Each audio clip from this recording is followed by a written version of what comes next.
بەناوی خۆی بەخشندەی میهرەبان، بینەرە ئازیز و خۆشەویستەکانی بەرنامەی نیهانی قورئان، سپاس و ستایشی خۆی گەورەکەین کە دەرفەتی پێبەخشین جارێکی تر بە خزمەت ئێوەی بەڕێز و عزیز گەیشتینەوە. ئەم جارەیان لە خزمەت مامۆستایەکی عزیز و چەند مامۆستایەکی مامۆستا و یان با بڵێن چەند قوتابیەکی مامۆستا تەقە لە دەرگای بابەتێکی زۆر گرنگ دەدەین. گرنگ بە تایبەتی بۆ ئەم سەردەمەکە زۆر بەڵاو ناڕەحەتی و فیتنا ڕووی تێکردوین. ئازیزان، پێغەمبەری پێشەوامان عەلەیهی سەڵات وەسەلام کاتێک لە مەککەوە کۆچەکە بۆ مەدینە، یەکەم بابەتێک دەستی بووە بۆ دروستکردنی بنەمایەکی گرنگ، بناغەیەکی پتە و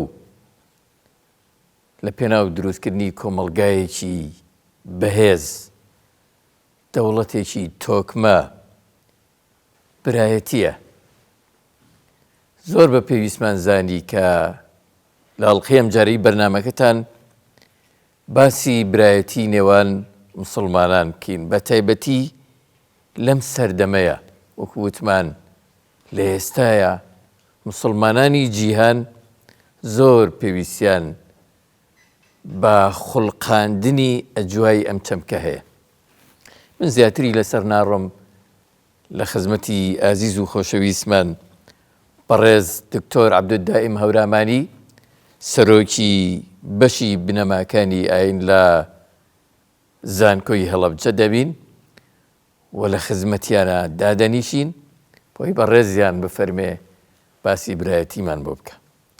مامۆستا گیان، سەلام عەلەیکوم. عەلەیکوم سەلام و ڕەحمەت الله و بەڕەکاتوه. ئەحواتان باشە؟ بە فەزڵی خوا زۆر باشین، بەخێر بێنێ. سپاس بەوەی کە دەرفەتێ پێبەخشین، لە خزمەتتانە هەندێک کاتت بگرین بۆی ئەم بابەتە گرنگە تاو تێ بکەین و گفتوگۆ بکەین. خی گەورە سەربەرزتان کاوی، ئەخوا بەخێر بێن و مۆفەق بن ئینشاءڵڵا. زۆر سپاس. سەرەتای بەرنامە بەخێرهاتنی گەرمی ئەم مامۆستا بەڕێزانە شەکەین، یاخوا بەخێر بێن. زۆر خۆشحاڵم کە لە خزمەت ئێوە یابم. مامۆستای بەڕێز، پێمان خۆشە کە تێبگەین لە چەمکی برایەتی. خۆگەروک و جەنابتان پێش بەرنامە باستان کردوتان لە نێوان مسلمانانیشان نەبێ، لە نێوان خوشک و براو یان دوو برا دوو خوشکی شیریشە یان خوێنیشە با بڵێن، هەر پێویستە لە چەمک و مەفهومی برایەتی بگەین، زانین ئەرکمان چییە، مافمان چییە، چۆن ئەدای بکەین، چۆن بگونجین. هەر بەڕاست برایەتی چییە؟ دەست و چاوتان خۆش بێ، یاخوا داواکەم لە ذاتی پاکی پەروەردگار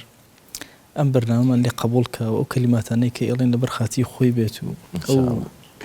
بینەر و بیسەرانەی کە گوێمان لێ ئەگرن و ئەمان بینن، ومێ دەکەین خی گەورە قبوڵێکیش بەوان بدا و هەمومان پێکەوە سوود لەم بەرنامەیە وەربگرین. ڕاستیەکەی بابەتی برایەتی وەکو جەنابتان فەرمووتان، یەکە لە بابەتە زۆر هەستیارەکان کە پێویستی بە وەستانی زۆرە، پێویستی بە مراجعاتی زۆرە لە عالەمی ئیسلامیە، بە تایبەتی لەم 100 ساڵەی ئەخیر کە بەوسەڵەی مسلمانان ون بووە، خلافەتی ئیسلامی نەماوە. ئێمە زۆر پێویستمان بەوەیە کە گفتوگویەکی زۆر چڕوپڕکەین لەم بابەتە. من زۆر کات لە باسی برایەتی مسلمانانە ئەڵم خواجە لەجاوە کە باسی ئەومان بۆ کە ئیمانداران بران، ئێمە بۆ لە برایەتی ئیمانی تێناگەین، چونکە لە برایەتی دایک و باوکی تێنەگەیشتین. گرنگە تێبگەین کە گرنگترین شتات ئێمە لە عەرەبیە مشەبەه و مشەبەه بهیمان هەیە ئینسان ئەبێ بە تەواوی مشەبەه بهی ناسی بێ اینجا شتێکی پێ شوایە ڕاستە ئێمە لە ئەسڵەکە تێنەگەیشتوین ئەمە خەلەلێکی زۆر گەورەیە ئەمە عەباس تەسەوور کە ئێمە ئێستا کاتێک کە باسی برایەتی دایک و باوک ئەکەین چی لە مەشهەدی بەس بەنمونە کوردستان بڵێن چ مەشهەدەیەتە پێشچاومان برایەک لەسەر ئەولاد مناڵ قسە لەگەڵ براکەی تریان ناکە برایەکی تر لەبەر زوڵمی هەندێ باخ و باخات و زەویزار و مادە لەگەڵ براکەی عاجزە هەندێک جار خێزان و هاوسەرەکان ئەبنە مای ئەوێ براکان لە یەکتر بکەن ئەوەندەی نمونەی ناشرینی برا ئەبینین نمونەی جوان نابینین بۆیە ئێمە سەرەتا کێشەیەک لە فەهم و فکرمانە هەیە ئەویش ئەوەیە کە بەڕاستی ئەبێ ئەم چونکە ڕاستکەینەوە لە ئاینی پیرۆزی ئیسلامە کە باسی برا ئەکرێ برا بە معنای پشتە برا بە معنای خۆشەویستە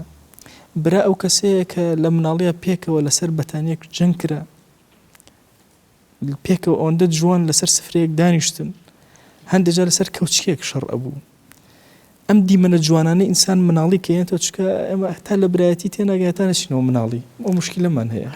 دیمەنانە نێنیتەوە پێشچاوی خۆش برایەتی ئینسان تێناگات کە دێتە خوارەوە بۆ مەسەلەی برایەتی دیقەت ئەدەی لە مناڵیە تۆ لەگەڵ ئەوە مەسەلەن عاجز بووی لە براکەت جاری وایە دایک و باوک دوو برا شەڕەکەن لە یەکیان زۆر تووڕابن هێشتا تووڕەیی دایک و باوک تەواوەوە مناڵەکان ئاشت بوونەتەوە کە ئەوە معنایەکی زۆر گەورەی تێیە بەڕاستی ئینسان کاتێ زەمەنی هەشتاکان بیرەکاتەوە برایەتی زۆر جیاواز بوو لە ئێستا سیر ئەەکەی مەسەن جۆرێکی تر برایەتی هەیە لە ماڵەکانە بەڵام نمونەی ڕەمەزان ماوەسا بە زۆر جوانە لە هەرێمی کوردستانە بە تایبەتی چکە لە سفرە و خوانەکان هەموو کۆ ئەبینەوە من زۆر لەزت لەوە ئەەکەم یعنی لە هەرێمی کوردستانە لە ڕەمەزانانە بینی ئێوارە و عیشا جادەکان چۆڵە بن کپومات ئەبێ وسرە دروست ئەبێتەوە برا لەوێتی ئەگەین یعنی مانەی برایەتی لە ئەسڵا لەناو خێزانەوە دەست پێەکە تا ئێمە خێزانێکمان نەبێ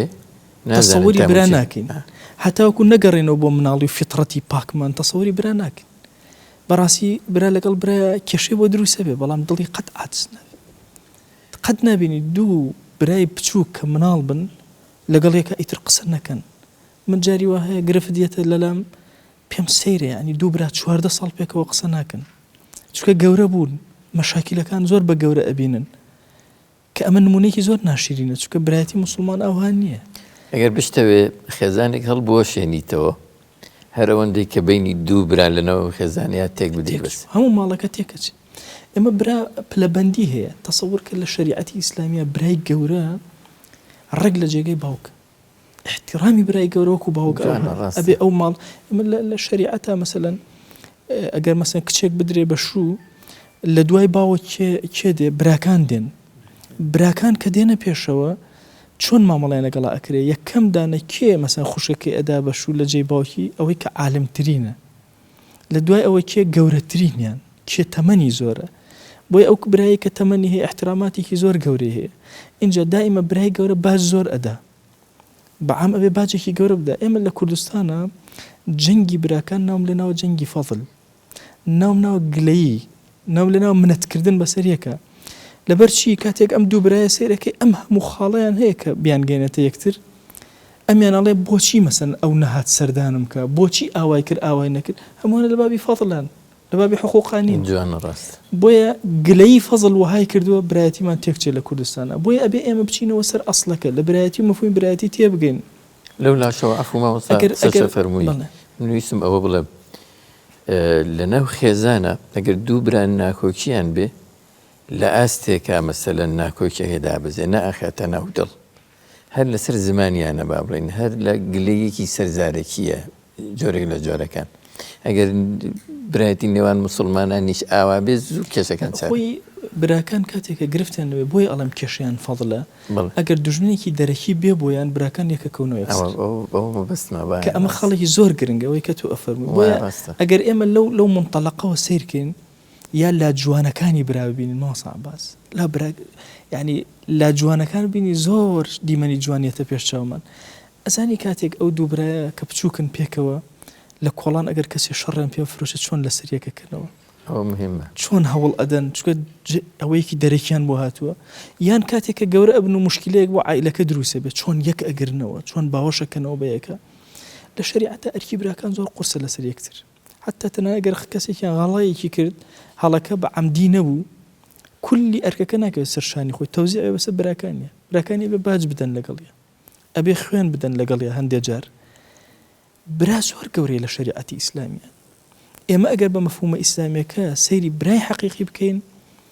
بەڕاستی هەستەکەی ئەم برایە نەک لە دنیا لە ناو گۆڕیش و لە قیامەتیشە شەفاعەت بۆ یەکتری ئەکەن تەسەوور کە مەسەلەن برایەک ناتوانێت کە براکەی بمرێ و دەست بەرز کات و دوعای بۆ نەکە ناتوانێت هاوارەکە خۆی لە براکەم ببوورە لەناو گۆڕای منی بەجێ هێشتووە یادەوەریەکانی براکەی زوزویەتەوە زێنی دواتر لە ساحەی مەحشەرە طبعا ئێمە کێشەیەکمان هەیە لە باسەکانی قیامەتە زۆر کات لایەنە ترسەکەمان باس کردووە ماوسا باز لایەنی قیامەت لە ناو ساحەی مەحشەرە زۆر مەشهەدی جوان هەیە بنمونە مەسەلەن ئێمە چەند مەشهدێکمان هەیە برا لە برا ڕائەکە ئەوانە مەشهدەکانی تر نا دیفاع لە یەک ئەکەن هەوڵ ئەدەن شەفاعەت بۆ یەکتر بکەن حتا لە پردی سیڕات کاتێک کە ئەپەڕنەوە ئەفەرمێ بە حەیاتی هیچ ئینسانێک نییە ئاوا داوا لە خوا بکە ئیمانداران لەو بەرەو ئەوەستن داوا لە خوا ئەکەن بە کوڵ هاوار ئەکەن مناشادی خوا ئەکەن مناشدەی خوا ئەکەن حتا یەک موسڵمان و ئیماندارمان بێ دەوروبەری پردی سیڕات بەجێ نایهڵن براکەن بکۆنە خوارەوە نایهڵن برایەکە کەوتۆتە خوارەوە لەوێ بەجێ بێڵن بەجێ نایهڵن دەی مەسەلەن باوەک بۆ مناڵەکان شەفاعەتەکە مناڵ بۆ باوک و دایکەکە برا بۆ براکانەکە هاوسەرەکە یعنی ئەم بابی شەفاعەتە بابێکی زۆر گەورەیە ئەگەر وردی ئەەکەیتەوە یەکە لە مەشهدە جوانەکانی ناو قیامەت لەگەڵ یەکترە کەوا بوو ئەبێ بە مەفهومێکی تر بڵێن ئێمە ئەبێ برایەتی ماڵەکان جوان ڕێک خەینەوە هەتاوکو لە برایەتی ئیمانی تێبکەین ئەگەر برایەتی ماڵەکان ڕێک نەخەینەوە ئەبەم شکڵە ناشیری نەبێتە پێشچەمن برایەتی ئیمانیش تێ ناگەین وەکوڵێ لە ئیلهامی برایەتی ناو خێزانێکەوە توانین مانای برایەتی نێوان مسڵمانان فعلاً کە ئەوە خاڵێکی زۆر گرنگە کە ئێمە بین ئەو خاڵە مامۆستا ئەگەر بۆمان بفەرمووی کە مەبەست لە برایەتی ئیسلامی چییە و خۆناغەکان و بنیادنانی برایەتێکی ئیسلامی چۆن دەبێت لە نێوان باوەڕدار جا ئێمە کە لە برایەتی حەقیقی تێگەیشتین ماوەسا عەباس ئێمە هینە سەر خاڵی دووهەمی برایەتی ئێمە لە ئیسلامە کۆمەڵێ برایەتی هەیە برایەتێکی حەقیقی نەسەبیمان هەیە برایەتێکی شیریمان هەیە برایەتێکی ترمان هەیە پێشتر لە عەرەبە هەبووە وەکو ئیخائی سوڵح وهابووە دوو کەس بڕیاریان داوە خوێنیان خوێن یەک بێەوە یعنی جۆرێک لە تەوافقاتەوە جۆرە ترمان هەیە لە برایەتی ئیمان ئێمە دائیرەیەکمان هەیە دائیرەی ئیمان ئومەتی ئیسلامی هەموو لەناو ئەو دائیرە جێگەی بووتەوە ئەبێ ئێمە کارکەین لەسەر ئەم برایەتی ڕێکی خەینەوە چۆن مەسەن دائیرەی ئیمان من جاران ماوەسا باس کرد دوعام ئەکرد اللهم اغفر للمؤمنین والمؤمنات تصوری ئەوە نەهاتە زەینم مەسەلەن مسلمانێکی ڕەشپێز بێتە زەینم بینەما ئیبن تەیمیە ڕەحمەتی خۆی لێبێ ئەفەرمێ هەندێک گوناهی ئینسان هەیە قەت خوا لێی خۆش نابێ بە زمانی براکەی نەبێ لە زمانی براکەی چۆنە ئەبەو شێوازەیە کە ئەم کەسە دێت دوعاءەکە لە بینی خۆی خوا اللهم اغفر للمؤمنین والمؤمنات ئەڵێ ئەم وشەی مؤمنین و مؤمناتە مسلمانێکی ئافرەت و ئیماندارێکی ئافرەت و ئیماندارێکی پیاو خوا لەسەر تاسەی لەکوێ گوناهێکی بێ خوا لێ ئەبورێ بۆ فەرمێ قۆناغێک لە قۆناغەکانی پاکبوونەوەی ئینسان دوعای مسلمانانە بۆ یەکتر جارێک کوڕێک لە ئەفریقیا و هەندێک گفتوگۆمان کرد لەگەڵێکا و قورئانێکی باشی ئەزانی و ڕوویەکی مەسەلەن پێستێکی ڕەش مەسەلەن کە ئێمە لەو ئەچێ هەر نەتوانین سەیەکەین زۆر ڕەشێکە جا هەندێکیان زۆر ڕەشێکیان تۆخە لەو کاتە گفتوگۆمان ئەکرد لە خۆیەوە لەو کاتە ئەو دوعای کرد اللهم اغفر للمؤمنین والمؤمنات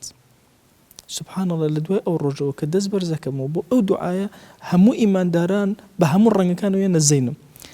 بۆیە ئەم دائیرە ئیمانە زۆر گەورەیە ئێمە بین پیادەی برایەتی ئەم برایەتی معنای ئەوە نییە دەنگە دەنگمان نابێ وەکو مناڵی دەنگە دەنگمان ئەبێ بەڵام لە بەرامبەر دوژمنە دەرەکیەکانمان ئەبێ زۆر بەهێز بین زۆر تون بین مسلمانە بێ زۆر واعی بن زۆر تێگەیشتوو بن بزانن چۆن مامەڵە لەگەڵ یەکترە ئەکەن چۆن گرفتەکانیان حەل ئەکەن لە بینی خۆیانە لەوە ئەچێ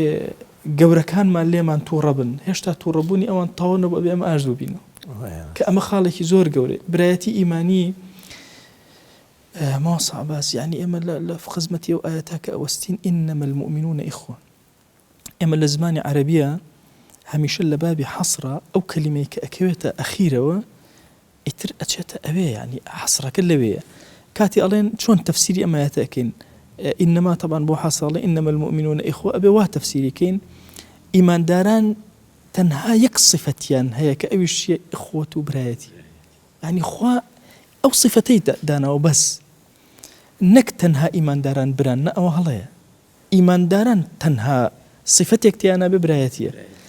چکە گەنە خەڵکی تریش برای یەکترن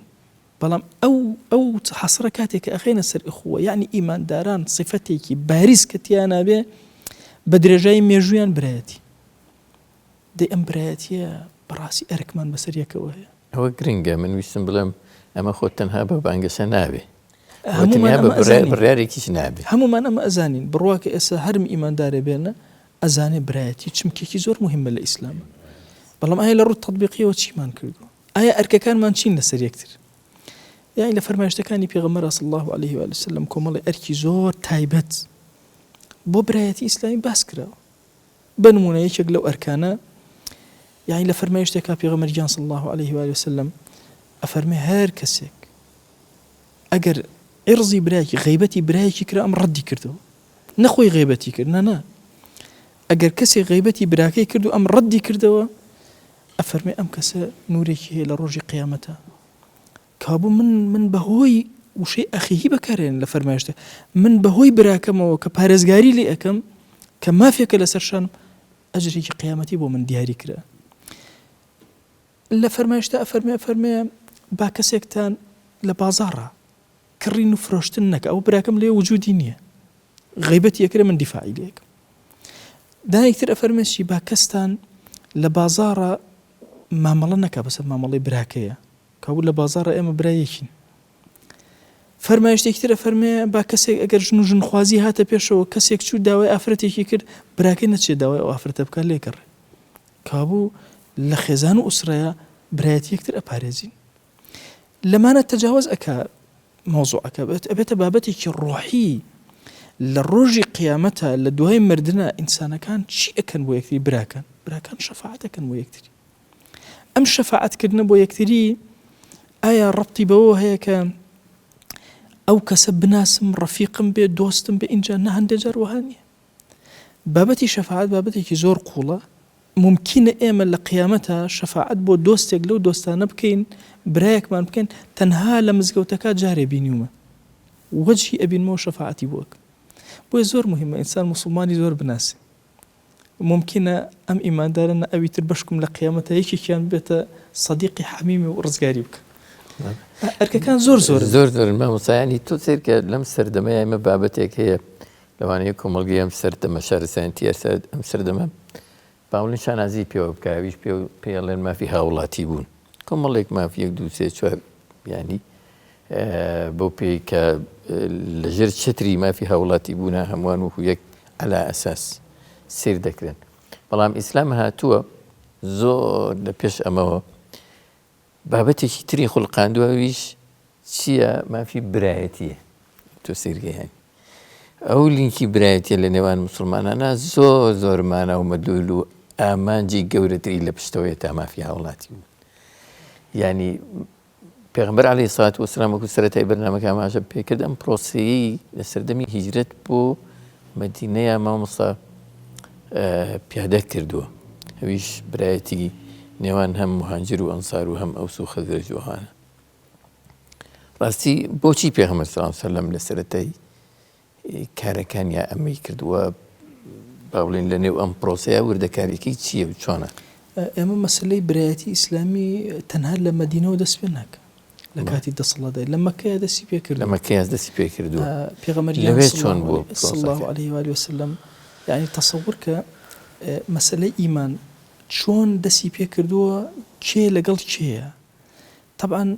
ئیمامی ئەبوبەکر ئەبینی یەک کۆمەڵ ڕەفیقی خۆی کۆمەڵی عەبد لە ناو مەکەیە کە ڕزگارەکە و ئازادەکە هەموو ئەمانە کە سەیری پاشخانەکەی ئەەکەی شتێکی زۆر گرنگ ئەبینی ئەویش ئەوەیە کە ئەم نەفەرانە کە ئیمان ئەهێنن پێغەمبەری خوا صلی الله عليه و آله وسلم بە جۆرێک لە جۆرەکان ئوخوەتێک لە نێوانیانە دروسەکە هەمویان یەکتر ئەناسنەوە هەمویان دیفاع لە یەکترەکەن یعنی یەکێک لە مەشهەدەکان مثلا ئەبینی حەمزە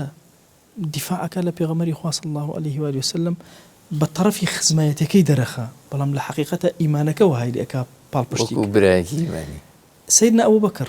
طبعا دعوينا ومكة لسر دو اقتصاد بنيان اقتصادي دايما خديجة وإمام أبو بكر يعني سيري أمبراتيك كأيبيني لنا مكة سيدنا أبو بكر همو مالك يا أخوي أخات خزمتي دعوة بانجوز وبيغمر صلى الله عليه وسلم نك أو همو هاولان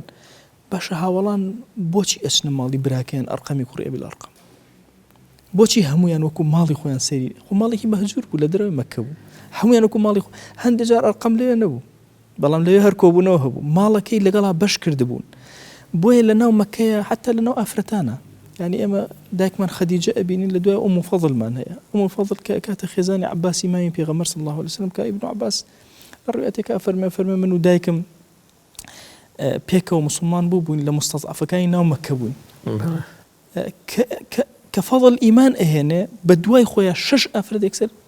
أشي إيمانه هنا بيغمري خاص الله وسلم جورج لوحدة لنوان أو أنا دروسك دوات لنا مدينة ما مصعفا بعمل برسالة لما كم لأنه مكة يعني جاي سرنجي خلشي دورو برنبون بتابتي بأوران كاتك أبينه هي زت شيء تريت ما شيء بعمله هاوسنجي وتبايك أخاتنا أو براتي كجناب الباسيك أو براتي دروسك كان لنوان إمامي عمرو بلالي راش بيستا بونمونا مثلا بهزي كل لوازك ما بسم أمه أبو بكر وهجارك بونمونا مثلا شو دانم سرو عشرة كسيكي بيخانو لانا يعني ما بسم أمه أم برساليان لسر أما بو دروسنا أبو سر جي سر سرمان نبو بالله يعني. طبعا هموشتيق لما كيا جي سر سرمان بنسبة شيء وبنسبة مشركين هو تصوري أوان نكردوا كتليك دروز بيه وكو جسدك واحد بهي شوازة كلابري كتينك يعني تو تصور كلنا أم زحمتي مكة يقدان لما أنا باش جزنو يكيق لما أنا الرجل للرجان مثلا نهات لسر براكي أوبكا أبدا حتى سيدنا عمار فرميكاتك لسر بيغمريان صلى الله عليه وسلم قسيكر وازيان لنا هنا عزيتيان دا حتى الأخيرة قسيك برام بيغمر صلى الله عليه وآله وسلم أفرمي قريان لدواء كوازيان لهنا اللي دانوا أو أنا قريان رايكر حتى بيغمر يدوزي صلى الله عليه وسلم يا رسول الله هلايك زور قرام كرت شيت كرت قد صبأتو للدين هالقرام شيدوت وشيت كرت ولا أهوى خوشي زور بنرمية فإن عادوا فعود أقر أم جار زور يوم وكل جوينة ترمبيا وتقيناك سيري أما شهدي قرياني عمار لم كاتا دايكت باوكت شهيد بكري خوش لجير زختك أو تحمل نمنه بلام لدواي اللحظة لم غلطك كردوتا برشيمان بي بويا أصحاب لناو مكيان براسي شقو لدانا كان شان توزع كردو همويان بيك وعزيتان أدرا زحمتيان أبيني نارحتيان أبيني يكدانا نير لها ولان أيان تواني بچن لقل قوري كتيرا لقل عشرتي كتيرا خوان پنابدن جورج للتحالفات كان كاس أمين أكرد همو شاوري فرماني بيغمر يعني صلى الله عليه وسلم لقل أوان ناني خوان توزع كردبو للشعب أبي طالبة كزور بالزحمتي جيانك فقيرانيان بسر برد شون أوان نانا كان خوان بشك كردو أو توزي كيان بوان خوان تعذيب كان شان بشك كردو ويا أمتي بيغمر صلى الله عليه وسلم أمتي كي زور الزندو براسي كباسي حياتي الصحابة أكين يعني أم أخوة جورتي أنا أخوانينا والله كتلي زور عجائب بيكو بابشين ناو مدينة فرم برواك لناو مدينة كاتك باسي براتي أكي سري جوري بيغمر صلى الله عليه وسلم بودرك يا كم أو براتي يعني ككردتي زور دقيقة هردو كسيك كردتنا تبرا جورك لجوركان بيونديك خزماتي لنواني أنا هاي إما يك هاول من هي بيوندي خزماتي سلماني فارسي بويا سلماني فارسي أنصار ومهاجرين هردو كانوا بتحكيشين أنصار كان ألين سلمان منا سبحان الله. مهاجرنا السلمان منا پیغمبريان صلى الله عليه وسلم فرمى السلمان منا أهل البيت لأهل بيته بوي أم همو هاولان يعني بشكيكي خزماتي خدمته كاتي براتي ستفرمي ألوي حسبات تنيايب كا لأنه أم النابي يعني تو بس سيري أم مشهدي سلمان كزور مشهدي عجائب يعني يهود هاتون قيمتي قرسيان دانا وخرمايكي زور دانا پیغمبری خوا صلی الله علیه و آله وسلم افرمی او براکتان سلمان شتێکی ئەوە ئادەی فەسیلە خورمای بۆ کۆکەنەوە ئەسحاب هەر یەکە چەندانێ گەێنێ بۆی کۆ بوو هەموویان ئەڵێ یەهود سەریان سوڕمە ئەسحاب هەموو ڕۆژم چاڵیان هەڵەکەن چونکە بەوە ڕزگاری ئەبوو هەموو یعنی کۆیلەیەک ئەم هەموو هاوڵە هەوڵ ئەدا بۆی ڕزگاریکە یان ئەو هاوڵە بەڕێزەی کێتە خزمەت پێغەمبەر صلی الله علیه و سلم لە نەهاری ڕەمەضانە چۆتە لای خێزانی پێویست ئەکا ئەبێ فیدیە بدە فیدیەی نییە پێغەمبەری خوا صلی الله علیه و سلم ئەفەرمێ دانیشە لە هەندێک ڕوایەتە ئەفەرمێ جەمعیان کرد ئەو تۆزە خورمای هێنا ئەو تۆزە خورمای هێنا تا خورمایەکی زۆریان بۆ کردو بۆی فیدیەکەی بدە سەری ئەم ئوخوەتەکە ئەم جۆرە تەسحیە بۆ یەکتر ئەم جۆرە لێبڕانە بۆ یەکتر کە ئەمە بابەتێکی زۆر گەورەیە ئێمە لە باسی برایەتیە یەکسەر باسی تەسحیەتە پێش چاومان اینجا لە جەنگەکانە دیقەت ئەدەی ئەوانە چۆن بوون بۆ یەکتر چۆن وەکو کوتلەیەک جەنگیان نەکرد چۆن دیفاعیان لە پێغەمبەرە کرد صلی الله علیه وسلم لە خزمەت ئەسحابی ئوحودا کاتێ ئینسان ئەوەستێ غەمێکی زۆر گەورە ماوەسا باز دڵی داگیرەکە کاتێککە لە خزمەت ئەم هاوڵە بەڕێزانە ئەوەستی سبحان الله ئەم هاوڵە هەمووی خوێنی خۆیان ڕشتووە بەبێ ئەوەی نەسرەتی دین ببین هیچ لەزەتێکیشیان نەکرد بەڵام خوێنی گەشی ئەوانە دینی هەتا ئەمڕۆ گەیان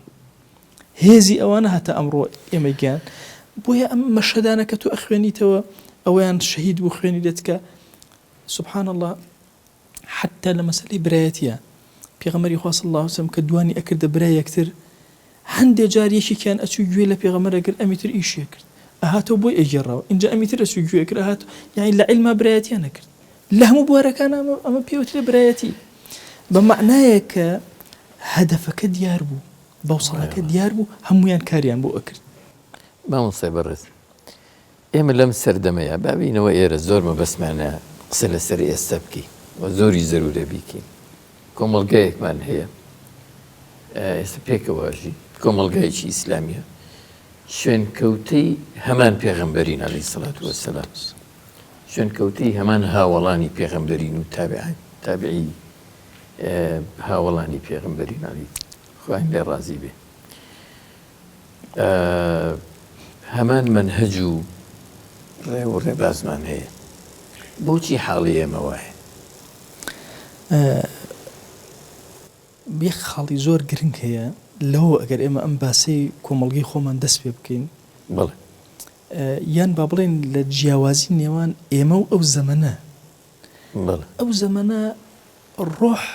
زاڵ و بەسەر مادەیە ئەم زەمەنەی ئێمە مادە زاڵە بەسەر ڕۆح ئەو زەمەنە هەموو ئەسحاب کاتێکە کارێکی گرنگ و گەورەیان ئەکرد ڕایان ئەکرد بۆی کەس نەڵێ ئەمە کاری ئەمانە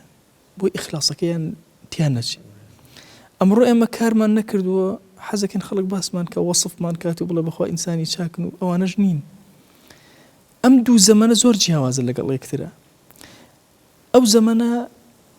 مسلمانان کاتێکە کاریان ئەکرد وەکو یەک کوتلە و پێکەوە کافر هەرچی ئەکرد ئەتوانی بە هیچ شێوازە کەلەبەرێکیان تیا دروستکە بەڵام ئەم زەمەنەی ئێمە کافر هاتووە دەستی بردو بۆ هەموو چمکەکانی ئێمە من هەموو جارێک ئەڵێم لەم زەمەنەی ئێمە کافر هاتووە لە سۆفی تری دروست کردووە لە سەلەفی تری دروست کردووە لە جیهادی تری دروست کردووە ئێمە تووشی خەڵتێکی گەورە بووین یعنی مزەیەف گیرمان خواردووە تۆ نازانی دەست بۆ چی بەری لەگەڵ کێیە برایەتی بکەیت کە ئەمە گرفتێکی زۆر گەورەیە بەڵام ئەگەر وردی کەینەوە نەخۆشیەکەی ئێمە لەکوێ منی شەرمە بەسم ئەمەیە بیدۆزینەوە زانی چۆن لەژێر پاری ئەم ئێمە ئەکرێ بڵێن نەخۆشیەکەی ئێمە ئەمڕۆ لە بابەتی ئیخلاص واللهی ئینسان ئەگەر بابەتی ئیخلاصی خەلەلی تێکەوت ئیتر کێشەی لەگەڵ خەڵکە هەیە خۆی ئەساسەن ئێمە موسڵمان ئەبێ گرفتمان لەگەڵ خۆمانە هەبێ حکم بەسەر خەڵکان نەدەین ئەمڕۆ بەعام ئەمەم بابەتە ڕەبتیشی تەنها بە کوردستانەوە نییە هەموو جیهانی ئیسلامی ئەم گرفتەمان ئێستا هەیە مسلمانان و طلابی علم و علەما و ئەمانە هەمووی بەرەو ئیتیجاهێک ئەڕۆن ئەمانەیە محاسبەی خەڵکین لەسەر زەویە دەباتەوەی خەمی خۆمان بخۆین محاسبەی خەڵکێک بە شەرتێ محاسبە هی خوددایە ڕەبتی بە ئێمەوە نییە خوا لە قیامەتە محاسبەمانەکە بۆ چوونی کاممان ڕازوو کێمان ئەجرێ وەرەگرین و کێمان دوو ئەجر وەرئەگرین بۆیە ئێمە ناکرێت لێرە بین بەربینە یەکتر یعنی 4 ڕۆژ خوێندومانە 4 ڕۆژ تەسلیمی ئەم دینە پیرۆزە بووین 4 ڕۆژە گەورە بووین خۆمان بەجێ هێڵین چەندین فرسەخ قسە لەسەر ئەوانی ترەکەین لەسەر هەڵسوکەوتی ئەوانی ترەکەین لەسەر مامەڵەی ئەوانی ترەکەین قسە لەسەر دین و ئیمان و ئیخلاسی ئەوانی ترەکەین باسی دڵی خەڵکی ترەکەین باسی دڵی خەڵکی ترەکەین ئەمە چۆن ینی ئەگەر تەوزیحێکی ورد بی خەڵک بگەڕێتەوە بۆ ناو خۆی چۆن بگەڕێتەوە چی بکە ئێمە پلەیەکی خواناسیمان هەیە کە ئیبن القەیم ڕەزا و ڕەحمەتی خوای لێبێ لە مەدارج السالیکینەکە باسی ئەکا ئەوەی ئینسان بگاتە خاڵێک لە خواناسیە وەلعەمە عن نقصان الخلق کە هەڕەوی ئەفەرمێ ئینسان بگاتە پلەیەکی ئەوە چاوی کوێر بێ لە عەیبی خەڵک ئەو پلەیەکی زۆر بەرزی خواناسی ئەزاین سەرەتای طالبی علم کە دەست پێ ئەکا هەمیشە هەوڵ ئەدا بە لێدان لەوانی تر خۆی دروستکە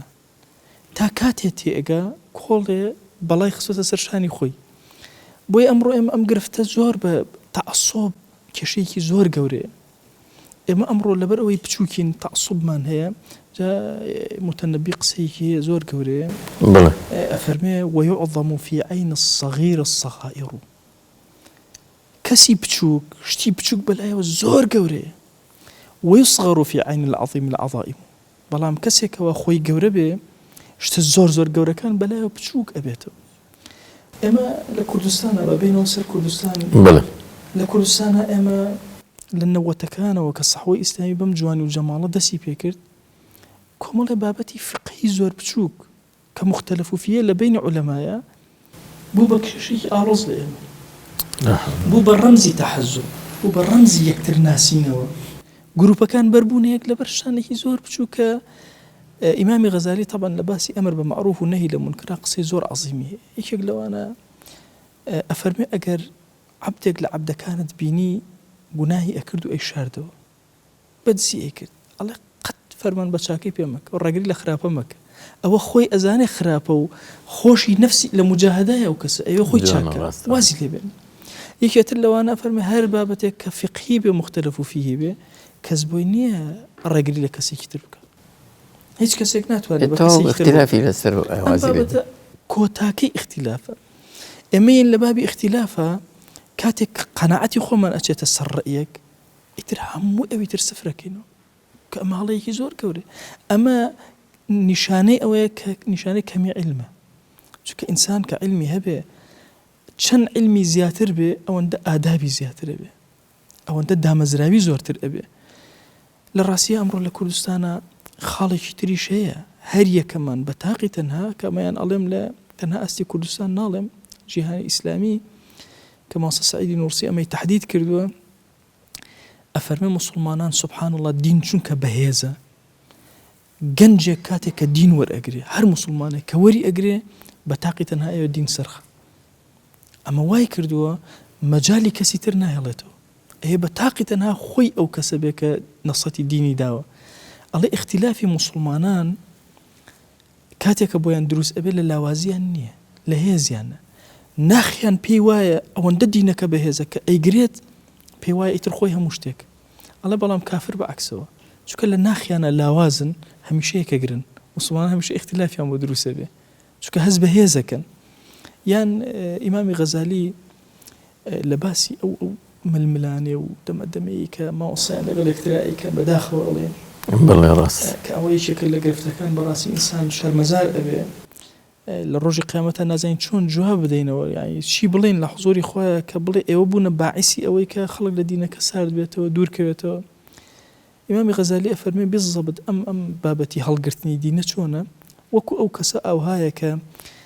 کەسێک باوکی مردبێ تەرمی باوکی بە کۆڵیەوە بێ زۆر ناڕەحەت بێ بەڵام نە پاچی هەبێ نە خاکە نازیە بێ نە شوێنیە بێ نەزانێت چۆن ئەم مردووە بنێژێ زۆر ماندوو هیلاکە ئەڵێ گەر کەسێک بێ بڵێ کاکەوە من پاچم پێ خاکە نازم پێ وەسائلم پێ هاوکارتە بم ئەوە تا چاڵ هەڵ ئەکەنم بۆی مردوەکەی تێکەی ئەڵێ ئەم کەسە ئەڵێ چی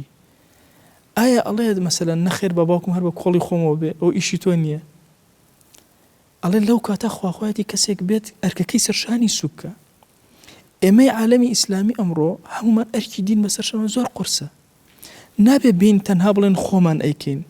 ئەخر ڕاستە من مەلایەکم عمرێکم کردووە بەڵام دوای یەکێک لە مامۆستا جوانانە ئەبینم سەرەکەم ئەو پاچی پێ خاکەنازی پێ وەسائلی سەردەمی پێ خزمەتێکی جوانتر ئەکە ئەبێ خواخوام بێ ئەم ئەرکە گەورە لەسەر شانم کەمە بێتەوە بۆیە وەڵاهی ناگەینە پلەی خواناسی هەتا ڕۆحمان نەگاتە ئەو ئاستە بەرزەی وەکو ڕۆحی ئەسحاب بتوێنەوە لە پێناوی یەکترا چۆن توانەوەیەک ئەو برایم ئەو کارەی کردو بۆ منی کردووە ئیشی منی سەرشانی منی سو کردووە اینجا عالەمی ئیسلامیش نابێ یەک بێت یعنی ئێمە مەفهومێکێ ئەمە لە گەنجیە من خۆم هەمیشە بیرم ئەکردەوە باشە بۆ مسلمانان یعنی هەمووی با یەک جۆر بین غەڵەتە بە حیاتی مسلمان یەک جۆر نابین و نەبوژون پێشتریش نەبووین یعنی ئاساییەکە یەک جۆر نەبین طبعا ئێمە بۆ چوار مەذهبمان هەیە بۆ چەند مثلەن فکرێکی عەقیدەیمان هەیە بۆ مثلا اختلاف حتى لە فروعاتی عەقیدە دروست بووە بۆ کارەکەی چییە ئێمە قەومێکین بە اختلافەوە لەگەڵ یەکتر ئاساییە یەک جۆر نەبین بەڵام ئەکرێ برابین ئەکرێ برابین لە چۆن ئەمە ئەکرێ ئەگەر بێت و وجهە نەزەری خۆمان دۆزیەوە بە تایبەتی ماوەسا باز وردەوە عالەمی ئیسلامی بەرە و ئەو ئاڕاستەیە ئەڕۆ ئومێ دەکەم ئەگەر ئێمەش پێی نەگەن ئەم ماوەسا بەڕێزانە پێ بگەن زەمەنی نەسڕەتی ئومەت زەمەنی نەسڕەتی ئومەت بڕوا بکە ئومەتی ئیسلامی ناتوانێت هەڵسێتەوە هەنگاو بنێ ئەگەر بە برایەتی نەبێ ناتوانێت یعنی ئەگەر ئێستا ئێمە هەر یەکەمان بە شێوازە کافر بە ئاسانی زاڵێ بە سەرمانە زەمەنی هەستانەوەی ئومەت ئەبەدەن چونکە بەوسەڵەی ئومەت دەبێت دیار بێ بزانێ ڕووگەکەی کوێیە لەکوێ جەنگ ئەکا لەگەڵ کێیە جەنگ ئەکا ئەبێت دوژمنەکەی خۆی دیاری کردبێ براکەت دوژمنی تۆ نییە ئەمەیەکێ لە کێشەکانمان ئەوەیە هەمیشە هەموو فکرێک کە دێ ئیسلاحی ناو مسلمانانەکە هێرش ناکە بۆ دەرەوە عوسمانیەکان بۆچی سەرکەوتنیان بەدەستێنا عالەمی ئیسلامی هەمووی پەلاماری یەکی ئەدا عوسمانەکان پەلاماری سەلیبیەتیان ئەدا قەت حەقیان نەبووە سەر ناوخۆوە تاوای لێهات بوونە جێ ئومێدی ئومەت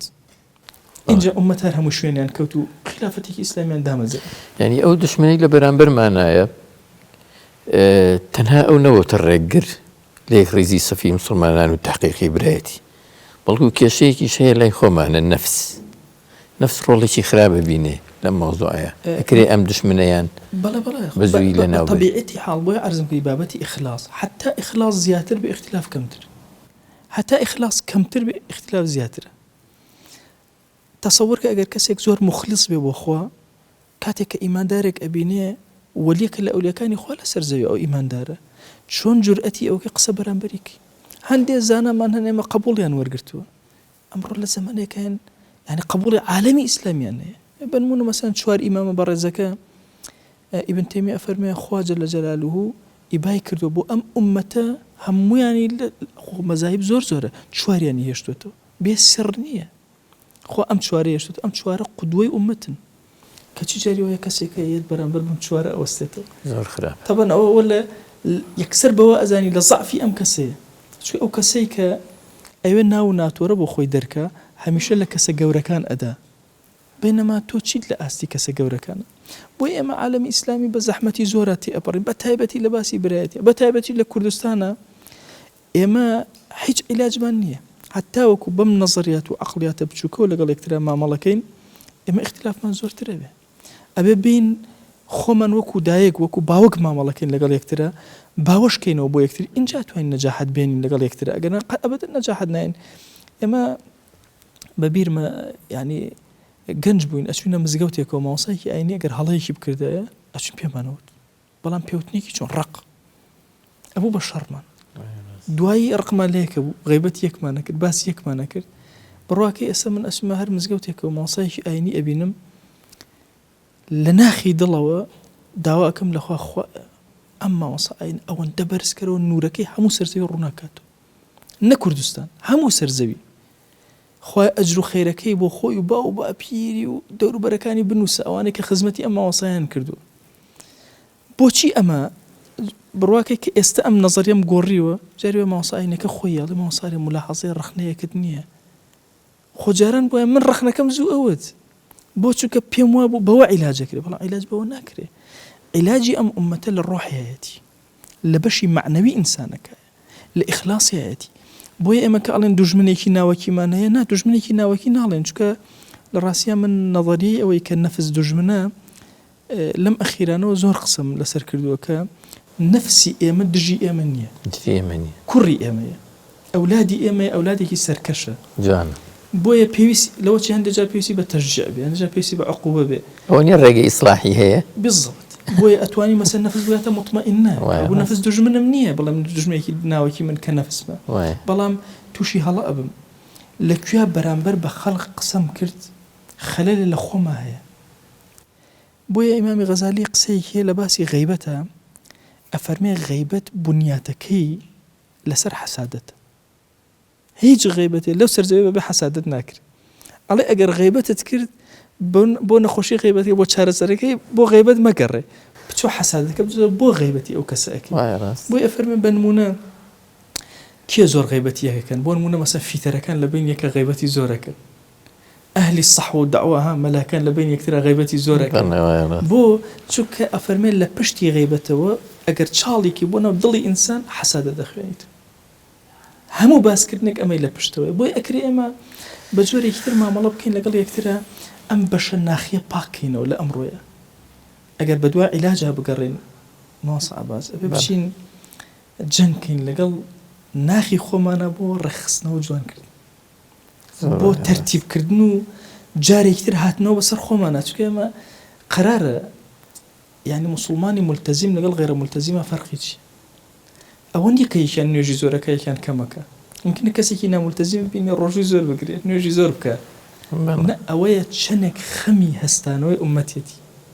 دەوڵای ئومەت هەڵناسێتەوە بەبێ برایەتی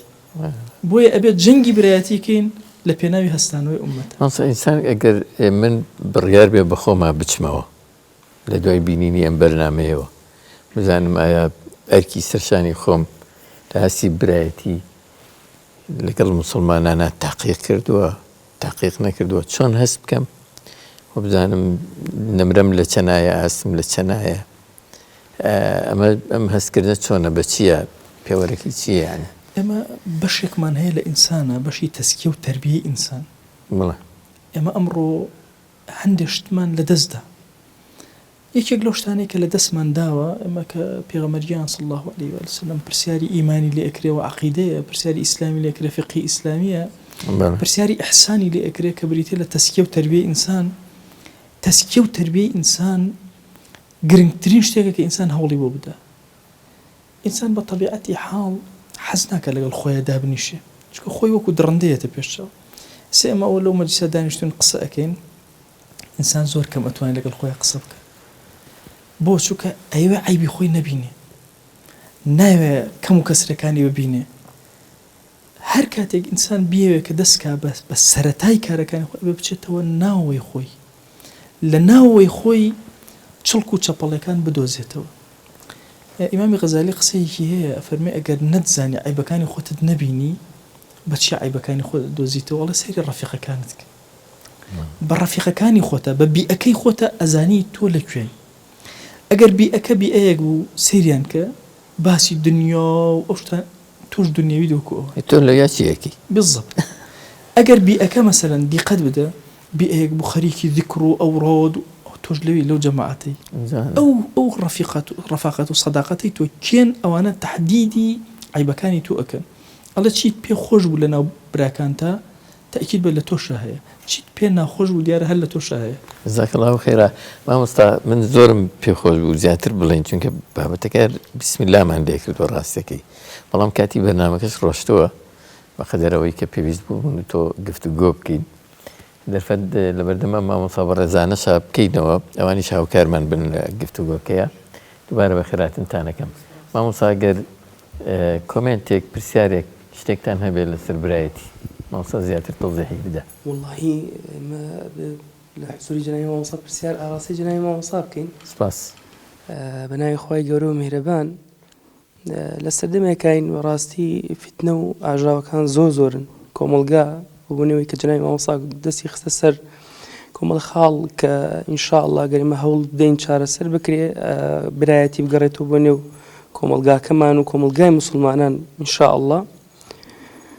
بارودۆخێک کە فەرمایشتێکی پێغەمبەرگیان عەلەیهی سەڵات وەسەلام کە جێبەجێیەکەین ئەفشو السەلامە بەینەکم، سەلام بڵاوکردنەوە لە بینی خۆتان و براکانتانە. زۆر جار کە سەلام بکەین لە کەسێک لەوانەیە ڕۆژانێک چاڕوان نەبوو بێ سەلامی لێ بکرێ، یان چاوەڕێی سەلامەکەی تۆ نەبێت جواب ناداتەوە، یا ئەوەی کە وەڵامەداتۆ یا نایە وەڵام داتۆ مامۆستا عەباس ئەمەیی و ئەوەیی ئەخوێنێتەوە، پێشگر و پاشگرەکانی ناوە خوێنێتەوە. پرسیارم لە خزمەتی مامۆستا ئەوە بێ کە ئێمەی تاڵیبی عیلم و عەمەل چۆن مامەڵە بکەین لەگەڵ ئەو جۆرە کەسانەی کە ڕوئیای وایە کە ئێمە پاڵپشتی بیرۆڕایەکەکەین، پاڵپشتی مەسەلەن عەقیدەیەکی دیاریکراوەکەین، ئاراستەیەکی حیزبیەکەین. لەم سەردەمی زیرەکی دەستکرد و پێشکەوتنی سۆشیال میدیادا یعنی ئەوەی کە ئەچینە سەر تۆڕە کۆمەڵایەتەکان بە نمونە ئێمە کە شتێکە خوێنین لە شەریعەت خوای گەورە لێمان قبوڵکە، یعنی ئەتوانین بڵێین برایەتیەکان بەردەوام بەرەو لاوازکردن ئەبرێن، کەم ئەبینین کە ئیش لەسەرەوەکەن برایەتی بگەڕنەوە بۆ نێو کۆمەلگای موسڵمانان. وەکوتم ئێمەی تاڵیبی عیلم و عەمەل مامۆستا چۆن مامەڵە بکەین لەگەڵ ئەم دوو باسەی کە لە خزمەتانە باسم کرد. جزاک الله خیر. بارك الله فيك. مامۆستای بەڕێز مامۆستایان، ئێمە لە کۆمەلگایەکەین، کۆمەلگاکە بریندارە، بریندارە بە فکری بچووک، بریندارە بە تەحەزوب، بریندارە بە تێنەگەیشتن لە مەفهومی تەحەزوب، بریندارە بە تێنەگەیشتن لە مەفهومی ئومەت، بریندارە بەوەی کە ڕێچکەی سەرکەوتنی نەدۆزیوەتەوە، بریندارە بە نەخۆشی نەفسی، بە نەخۆشی دڵی، بە نەخۆشی ڕۆحی. بۆیە وەکو طالبی علم و عەمەل کە ئەو کەلیمە زۆر پێخۆش بوو، چونکە هەموو جارێ ئێمە بێت تەئکید لەوەکەینەوە لە زەمەنی هەستانەوەی ئومەتە ئەوەندەی ئیشمان بە طالبی عەمەل هەیە کەمتر ئیشمان بە طالبی علم هەیە. ئەو مەفهومەی کە پێشتر زۆر باس کراوە طالبی علم ئاوها، طالبی علم ئاوها، ئەبێ لەمە دۆ بڵێن طالبی عەمەل ئاوها، فەزڵەکەی و گەورەتەکەی. ئەو کەلیمەم زۆر پێ جوان بوو. ئێمە لەم زەمەنە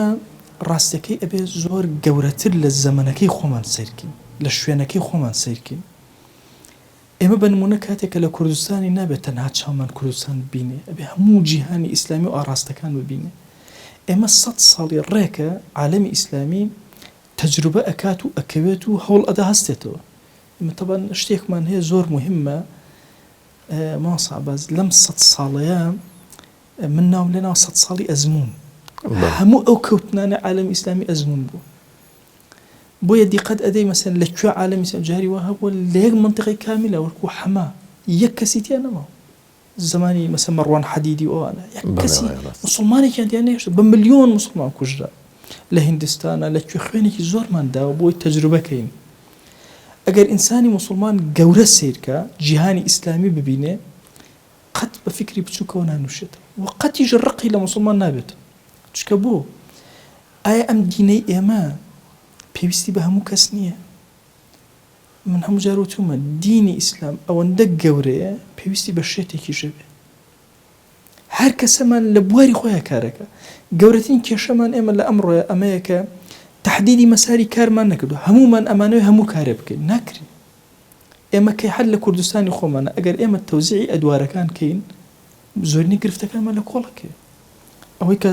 طلبی علمی شرعیەکە، طلبی علمی شرعیەکە، طلبی اقتصادەکە ئەچێتە ناو بواری اقتصادەوە، طلبی علامەکە ئەچێت، طلبی سیاسەتەکە ئەچێ، هەمومان پێکەوە دواتر دەستە جەمعیەک لە ناومانە دروسە بێ. ئەم دەستە جەمعیە هەمومان بۆ ئەو ئاراستەیە ئەڕۆین کە لە نەتیجا ئەم ئومەتە هەڵسێنینەوە. ئێمە لە زەمەنی ئێمە زۆر عیبەیە دوای ئێمە بێت چیمان پێ بڵێن کاتێک لە ڕووی علمەوە مەسەلەن لە ڕووی علومی شەرعیەوە لە دواوین، لە ڕووی علومی دنیەویەوە لە دواوین، بەینەما کاتێکە ماوەردی کە تەڵەن ماوەردیەکە لە پیاوە گەورەکانی مەذهەبی ئیمامی شافعی کە ئەدەب الدنیا والدین ئەنووسێ دنیا ئەخاتە پێش. بۆیە ئەگەر خودتر کورتتر بڵێن طالبی علم ئەمڕۆ ئەبێ لەم ململانێ و دەمەدەمێ و بچووک مامەڵەیەی ناو تۆڕی کۆمەڵایەتی بچێتە دەرەوە ئەبێ گەورەتر ببینێ ئەبێ فەزایەک ببینێ لەم فەزایە گەورەتر ئەگەر زۆر کات ئەوە نەکەین ماوەسا عەباس یەک خاڵی زۆرم پێ گرنگە ئەڵێ پیاوێک لە مەنتیقەیەکی زۆر بچووکە ئەژی ئەڵێ کە لە مەنتیقەکە یەتە دەرەوە ئەڵێ شاخێکە بێت چێتە پشتی شاخەکە ئەڵێ باشە ئێرەش هێشتا هەر شوێن هەیە کورە ئەڵێن بێ قەزابی ئەڵێ دێوەڵایی ناگەڕەمە شوێنی خۆم وام زانی ئەو سەرزەوی ئەو تۆزەیە بڕواکەی ئێستا تالیبی عیلمانیەت ئەو تۆزە ئەبینێ سەرزەویەتر هەیە جزاک الله خێرە مامۆستای بەڕێز ئەگەر جنابشتان بفەرمون بسم الله بەناوی خۆی گەورە و میهرەبان بەخێرانتر داناگەن لە بەرنامەکەی زۆر سپاس بەرنامەیە وەکو جەنابی مامۆستا فەرمووی کە کێشەم لە هاتووتە لە بینی برا کە 14 ساڵە قسەیان نەکردو یا بڵێن زیاتریش هەیە بۆیە خۆی گەورە لە شەوی بەراتە دوعای هەموو کەسێ بەرزەکاتەوە ئیلا 2 نەفەر نەبێ ئەوەی یەکیان شیرک بۆ خۆی گەورە قەرار بداو ئەوەی تریشانەوەی کە 2 برا بەیەکەوە تا 3 ڕۆژ قسەیان نەبێ بۆیە جەنابی مامۆستا لەسەر ئەو بۆ چوونە کە برا لە ماوەی 3 ڕۆژە زیاتر هەیە قسێ ناکە هەیە هەر قسەیان نییە بەیەکەوە ئەمە یەکێکە لە کێشە گەورەکەی ئومەتی مسلمان لەسەر زەویدا بارك الله هو اما طبعا حتى لكوملقايا حتى مفهومي براي حقيقي علاج نكين براي ايماني ما بو دروزنا او مشكله من هي راسك ابي براي حقيقي براسي برابن بو يكثر ابي بشنو بو زماني مناليان معاملي جوان لقال يكثر برواك لكردستاني خومنا حتى باوكو دايك سيبركان ما بيهش مال دسو يعني جموجوري هي سبحان الله او سبرنا ما تيكتي بسريك اما هلا يكي زور كشنده اما كاتك باسي برايتي ايماني اكين الا ببشنو بو او كلمه برايتي وتيبكين ابي او نخوشياني برايتي حقيقي چاره سركين ان جابين بو برايتي ايماني دائره قبر من بيسم لنا كوانيك اشتيك بلين بيشتر بس بيرم شو اوي شوي بو نموني برايتي اصليه كبدينه داستايا تو سری که روزاوا هاتون بهوی ام سوشال میدیا و خریکه خزان هر بهای خزانی نیال یکیتو خزانی اگر 4 کس لناو ماله کن لناو 4 دیواره که خزان بیکو بن او هل روی مادیو بیکوان این لو روحیه و هر یکان لو الله تکی جوازه یعنی نمونه براتی که نیالن دروز بی مجال کناتنو راسکی تۆڕی کۆمەڵایەتی بۆ وڵاتی ئێمە ناشێ تۆڕی کۆمەڵایەتی بۆ وڵاتێک کۆمەڵایەتی نەبێ ئێمە کۆمەڵایەتی زۆر جوانمان هەبوو لیان تێکدان بە تۆڕی کۆمەڵایەتی ڕاستە فەرمون قوربان ماسەیان پرسیارکەمە لە خزمەت جەنابتە ئەزە چۆن بتوانین چارەسەری نێوان کێشەی 2 برا بکەین بارەکە الله ئێمە 2 برای ئیمانی یان خارج 2 برای ئیمانی ئێمە چۆن مامەڵەیان لەگەڵا بکەین طبعا ئەگەر ئێمە بگەڕێنەوە بۆ دەخەکانی قورئان و سونەت هەموو گرفتەکانمان عیلاجە بێ چارەسەر ئەبێ چ لە ئاستی ئوسرە و ماڵات چ لە ئاستی عالەمی ئیسلامیە چونکە بابەتی عالەمی ئیسلامی بابەتێکی زۆر گەورەیە کە لە خزمەتتانە عەرزی بکەم بە عالەمی ئیسلامی کارەکە لەوە نییە مەسەلەن 2 برا بە تاقی تەنها ئایا کێشەیان ئەبێیان نا ئێستا وهای لێ هاتووە گروپەکان لە یەکتر ئەدەن وهای لێ هاتووە ماسا باز لەوەش تەجاوازی کردووە گروپەکان لەناو یەکە لە یەکتر ئەدەن ئەمە گەورەترین کێشەیە مەسەلەن جاران ئەگەر بیان وتایە مەسەلەن ئەوە بۆ نمونە فیکرێکە ئیتر ئیستراحەت دەکرد ئێستا فیکرەکە گروپە هەمان ئەم فیکرەیە هەر یەکەی بە نەوعی هەر یەکەی بەش یعنی تامێک لە مەسەلەی برایەتی و ئەمانە بە کولی چۆتە دەرەوە بەڕاستی ئەبێ ئەمە جوهدێکی زۆر گەورە بکەین لە پێناوی ئەوەی وحدەتی سەفی موسڵمانان بدۆزینەوە لە چ خاڵێکە لەوەی یەکشت بدۆزینەوە کە هەمومان پشتی یعنی دەستی پێوە بگرین چۆن لە نمونەیەکی سوودان بێنمەوە سوودان لە هاتن سەرەتای کاریان لە چیەوە دەستی تەوانە مختلفن ئەو هەموو ئەفکارەی تیا بوو ئەوانە هاتن یەک شتیان دۆزیەوە لەسەر مەسئلەیەک هەر هەموو ڕێکەوتن بە هەموو فکرەکانەوە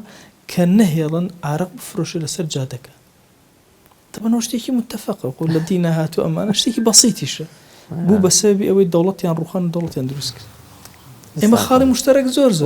بەس نانیشین بە خاڵی مشتەرەک ڕێگە چین عەکسەکانی ئەگرین مامۆستا گیانی پرسیارێکتان هەبێ لە خزمەتتانین فەرموون بسم الله الرحمن الرحيم والصلاة والسلام على رسول الله وعلى آله وصحبه وسلم. بيشكي بناي خوي جورا خوان ببرزين كلام برنامج جنابنا برداري ما كردو خوي جور زي خير دامباتو. ما صايم بسر أجر هنج نبلا أسي جناب تاويك شون براتي ما ببارزين لكاتي جيرو كرفتا لكاتي شرو جنگا. يعني قرفتك من توجبو شون أصلي براتك بهالينو. بارك الله. برسالك زور دقيقة من عرضي من عظيم كردي لما نلاقي دوش من الدرجة هاد براكنا أبونا وياك است مشكلة كلا شيء كاتك دوش من الدرجة هيرش هنا أبو عالم إسلامي براكنا ونديتر مختلف أبدا بنمونا مثلا حادثة غزة باسكين ما صعب باس حادثة غزة أبوها جهاني إسلامي هم يكي بقرتها بشتي بقرتها كشي جهاني إسلامي بجبج ولا أستي غزة لكاتك تأكيد أمان زاني بران بركة كفرة تأكيد أمان ما أشمان زاني من مسلماني مظلوم بوي إما أبي بقرينا وسر أصولي دين حتى وكله نجاة من بي أقرنا إما هر مشكلة يكمان بو بيش هاتا بيشو بين براكان بلاماري يكتر بدن بنجكان هول بدن مثلا يكتري ناشين كان أماش طبعا لخوة ما لنا هاتو كافر إيشي كردو أوان زور إيشي على سلامة كردو تاوكو بوشي وزمان ليبكا راست إماش إيشي كي قول من أبي هتاوكو بريتي كمان أجهر عندي أوان جهد يعني كردو إماش زيادة معنوي كم معنوي بالضبط أبي جهدي كي زور قورة تربكين جزاك الله خيرا فرمو. بسم الله الرحمن الرحيم الحمد لله رب العالمين والصلاة والسلام على سيدنا المرسلين محمد وعلى آله وصحبه أجمعين. سرتا بشكي بخيرات تانا كين سباس بو خوتان بو ميديا كتان بمسألة ملاحظة بدأبين لخزمة وسط طالب علم وعمل زانان كباسي طالب علم عن كردوه يعني طالب عمل چونك داوا كرني علم بو خوي عمله اگر علمك عملي لقال نبي وكو فرميانا وكو داري بيبروايا هستكم إذا اجتمع افترق وإذا افترق اجتمع أو ياسي بس لا تطبيق بيشونك علم أبي إلى عمل قلبي لصفات طالب علم ويك عمل قلب دوهمش توجيه آراسيكي قشتي بو برايتي چتا چ لروي قشتيو آراستيك بي كمسلمانان چون بتوانن برايتي بدز بيان چون بتوان برايتي لخوانا دروس كان. بارك الله اما كوتاي قسكان لقل مواصباز برو آراستا چوين چی بکەین چون بۆ ناخی خۆمان بەڕاستی ئەگەر ناخمان پاک نەکەینەوە ناکەینە پلەی برایەتی یعنی پێغەمبەریان صلی الله عليه و سلم باشە وەصفی ئەصحابەکە بە یەکێک لە هەوا ئەو فەرمێ ئەو ئەهلی بەهەشتە کاتێک کە عەبدوڵڵای کوڕ عومەر ئەچێ متابعەکە ئەم کەسە چی هەیە کە ئەهلی بەهەشتە هیچ شتێکی نییە تەنها ئەوەندەی هەیە ڕقی لە موسڵمان نییە ئەکرێ ئێمە بڵێن با دەستپێکی یەکەم لە هەنگاوەکانمان بێن ڕق لە دڵمانە بەرامبەر موسڵمان دەربێن مثلا دەستپێکی دوایەوە بابێن محاسبەی مسلمانان نەکەین حەقمان نەوێ بەسەریانەوە کە ئەمە فێربوون محاسبە ئەکەین ینی شي زۆر ئاسانی شەما طبعا ئەکرێمە بەس محاسبەی خۆم کەم نەک محاسبەی خەڵکی ئێستا ئێمە مشکلەکە لە چییە هەر یەکێک لە ئێمە تووشی عوجبێک بووە خۆی فکرەکەی بە نەزیه ئەزانێ بەرامبەرەکە دائیمە لەژێر چەکوشی ئەمایە ئەبێ عەکسی کەینەوە چەکوش لە خۆمان بدەین بين لەگەڵ بەرامبەرەکانمانە بە سادە مامەڵەکەن ئەکرێ ئەمە مەسەلەن ئیشی دووهەممان بێ سێهەم ئیش کارەکە تەنها لەمە نییە کە ڕقم لێی نەبێ ئەبێ خۆشم بێ خۆشویستنی موسڵمان یعنی حاڵێکی زۆر گەورەیە و عیبادەتێکی زۆر گەورەیە من کە ئەڵێم مەسەلەن خۆشم بێ بە معنای کەریمە ئەبێ دڵم پڕ بێ لە مەحەبەت بۆ ئیمانداران ئەگەر ئیماندارێکی ڕۆژێک لە ڕۆژان هەڵەیەکی کرد کەم تەرخەمێکی هەبوو من نابێ ڕقم لە ذاتی خۆی بێتەوە ڕقم تەنها لەو هەڵەیە ئەبێتەوە بۆیە ئەگەر مەسەلەن حتا موسڵمانێک عولەما ئەفەرموون ئیمامی نەوەوی ئەفەرمێ ئەگەر غەیبەتی کەسێکت کرد دواتر ویستت مەسەلەن عیلاجی ئەمە بکەیت تەوبە بکەیت چۆن عیلاجیەکەی ئەفەرمێ بڕۆی بە چاکە باسی کەیتەوە بڕۆی بە چاکە باسی ئەم بە خراپە شتێک لە شتێکە وتوتە ئەو شتە خراپە ئەبێ بچی بە چاکە باسی کەیت بابەتی دینداری ماسا محەممەد زۆر قوڵە بابەتی دینداری و خواناسی ئیمامی غەزالی قسەیەکی هەیە ماسا باز ئەفەرمێ جاری وایە دوعا ئەکەی بۆ موسڵمانی غەیبەتی ئەەکەی دوعای بۆ ئەەکەی بەس غەیبەتی ئەەکەی چۆن ئێمە ئەو لەو مەجلیسا دانیشتون باسی موسڵمانێکرا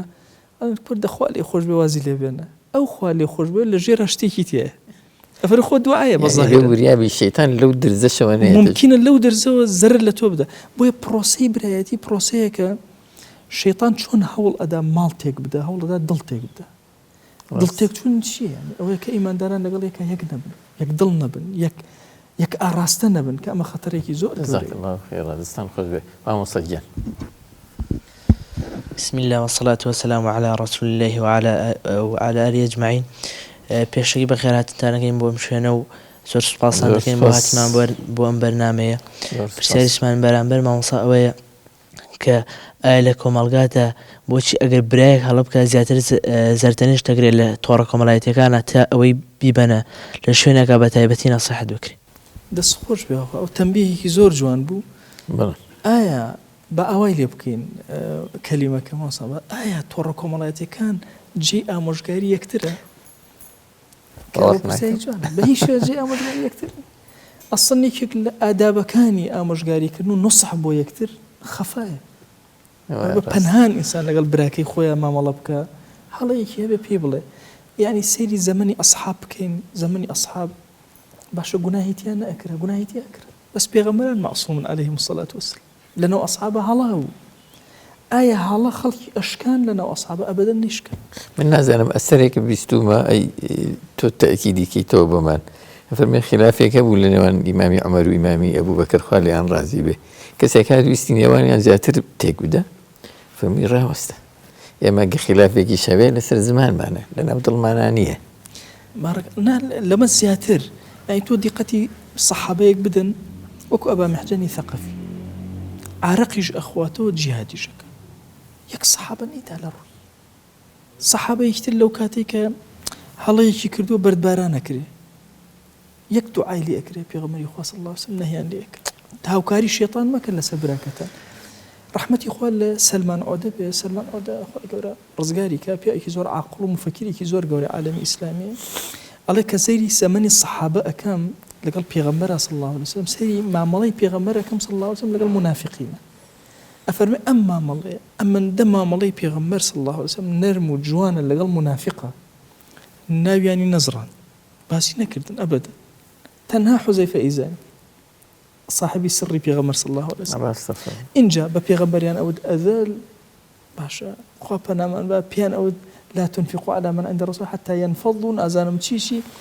ئەڵێ سبحان الله ئەم منافقانە هێشتا خۆشەویست بە نەرمی مامەڵەی لەگەڵا ئەکردن ئەبد ئەڵێ والله ئەگەر مسلمانان بە ئەندازی پێغەمبەر لەگەڵ منافقینە لە بینی خۆیان ئەوە مامەڵەکەن اختلاف لە بینیان نامێت. جەزاک الله خێرە.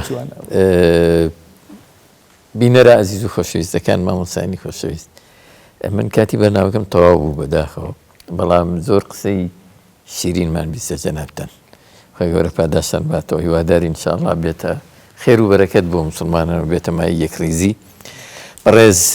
دکتۆر عەبدولدائیم هەورامانی سەرۆکی بەشی بنەماکانی یاین لە زانکۆی هەڵەبجا ئەزیەتیان کێشا و کاتی خۆیان بە ئێمە و بینەران بەخشی لە خزمەتیان ئاباسی برایەتی ئیمانیمان کرد. جەزاکم الله خێرە. ئەم مامۆستای بەڕێزانە ئامادەمون پاداشیان باتەوە و زۆر زۆر سوپاستان دەکەین. ئازیزان ئیداری داهاتوومانە بێ لەگەڵ مامۆستای ئازیز و خۆشەویست تاو کاتە پێتانەگەینەوە خۆی گەورە یار و یاوەرتان بێ. والسلام عەلەیکم ورحمة الله وبركاته.